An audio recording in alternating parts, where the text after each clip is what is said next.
Look at this shirt. Look at this shirt. Is that not the sexiest thing you have ever seen? Hey guys, what's up? So for any of you who are new here, my name's Frank, and recently I've been doing a lot of videos on next-gen hardware, that being the Xbox, the PlayStation, and the strategies I think they should both employ in order to be successful in this new generation of gaming.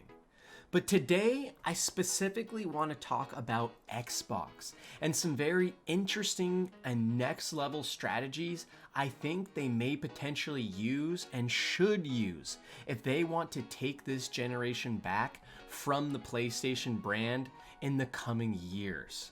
So guys, sit back and relax, and hopefully you enjoy this video as much as you guys have all of the other next-gen videos I've been making. And if you guys want to support me, make sure to absolutely just destroy that like button, and make sure to hit the subscribe if you want to as well. And check me out on Twitch if you want to talk with me live about subjects like this. Also, before we get started, one more thing.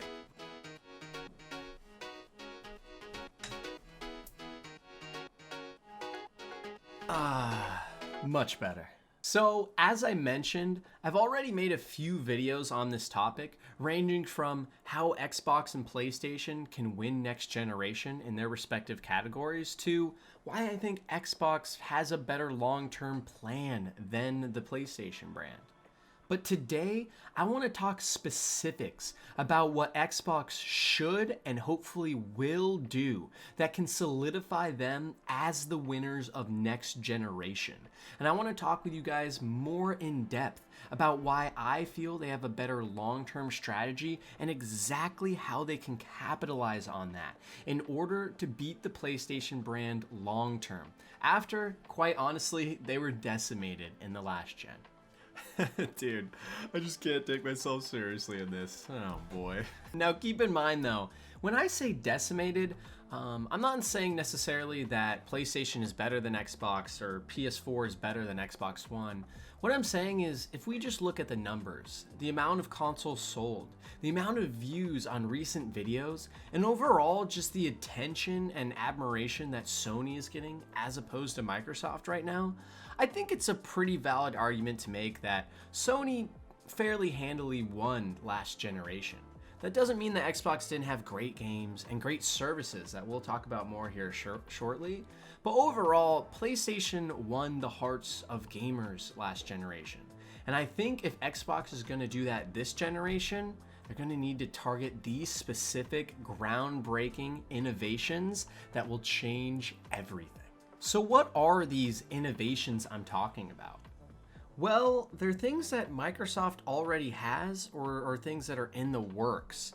And it's not so much how they are implemented now, but what Microsoft is poised to do very shortly with their next consoles coming out and all of the potential software they have that could change the landscape of gaming forever and put Microsoft in a position where all of its competition is years behind even catching up. So this is how I see it. Right now, Xbox has a lot of fantastic services.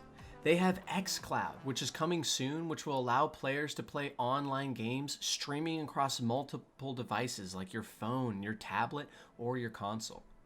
They have Xbox Game Pass, which is not only on the consoles, but also on PC, and likely going to be coming to the Switch as well at some point, which allows gamers to just pay a small monthly fee and have access to hundreds of games.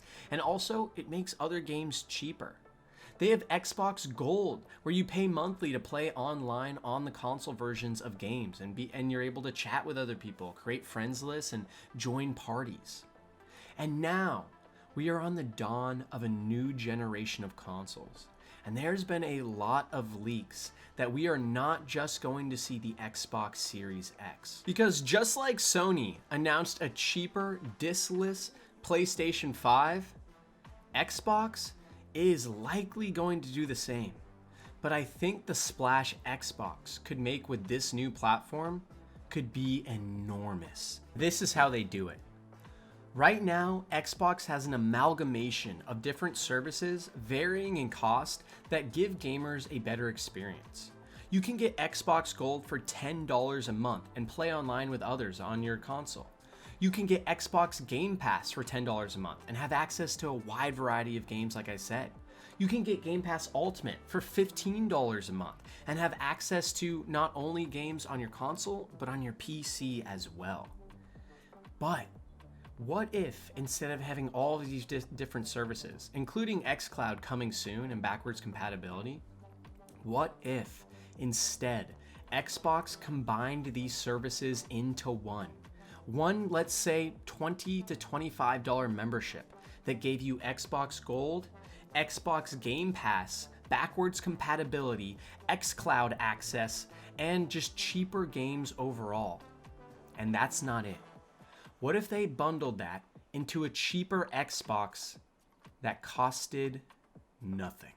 What if instead of paying, let's say, $300 for the lower spec version of the Xbox that streams games, what if you just picked it up and you signed a contract saying you will pay, let's say, $25 a month for 2 years to have access to that console? That way you can pay for xCloud, Xbox Game Pass, and Xbox Live all in one bundle on this free console. Imagine, instead of walking into Best Buy and trying to decide between a $300 PlayStation 5 discless and a $500 Xbox Series X, you could pick up an Xbox Series, let's say S or whatever they want to call it. You could pick it off the shelf. It costs you nothing. You simply sign a contract and you just pay $25 a month, just like you would with any other service like Spotify, Netflix, and you go home and you have access to hundreds of now games that are essentially free through Game Pass, new AAA titles coming from all of the new Xbox studios, which they are acquiring very quickly, along with some very highly noted studios as well. Imagine you grab your Xbox, paying no money up front, you come home, you have all the games, you're already in the ecosystem, you have access to xCloud, you have access to Xbox Live and can play with your friends online, you have access to all of the games you could ever need to play. Imagine. And I'm surprised I don't see more people talking about this, because Xbox, as I said before, is not as big as the PlayStation brand right now. And they need to come out swinging this next generation if they want to come out on top. They can't just sit back and have some cool games and a decently priced console. They need to come out and absolutely change the game and change how we think of gaming on a console or any device for that matter. They should be taking all of their services, bundling them into one thing, and putting it on a free console that you simply sign up for a 2-year membership on all of their services. They could call it Xbox Gold maybe, and it would include everything.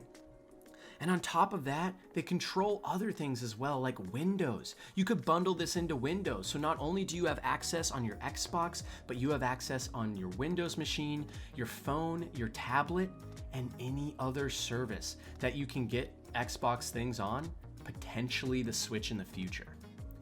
Imagine a future where instead of Xbox focusing on being the one console you have to buy to play all of your games, instead, they focus on services and games only. They provide you with the option to get a console that potentially is the strongest on the market should you want to get it, the Xbox Series S. But where they're really gonna make their money, where they're really gonna make their splash, is their services. Xbox is no longer a platform. They're creating an ecosystem. And while Nintendo and PlayStation are stuck in the paradigm of old, of just creating a console that you need to buy to play their games, Xbox is fundamentally changing how we play those games.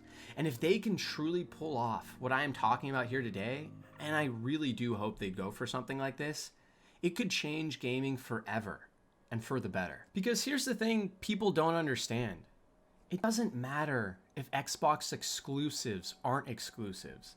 It doesn't matter if those games go to the PC or go to your phone and your tablet, or potentially go to the Switch and maybe even PlayStation in the future through things like Game Pass on services on all platforms. It doesn't matter, because at the end of the day, in all of those circumstances, Xbox is the winner. Having this giant catalog of services that you can sign up to for a low and reasonable fee of $20 to $25 a month, what I'm hoping, that's an amazing deal. Imagine being able to get a free console and just playing all the games you could ever want for $25 a month. You could play multiple games that would otherwise cost you $60 plus. You will get a discount on all the games in the store.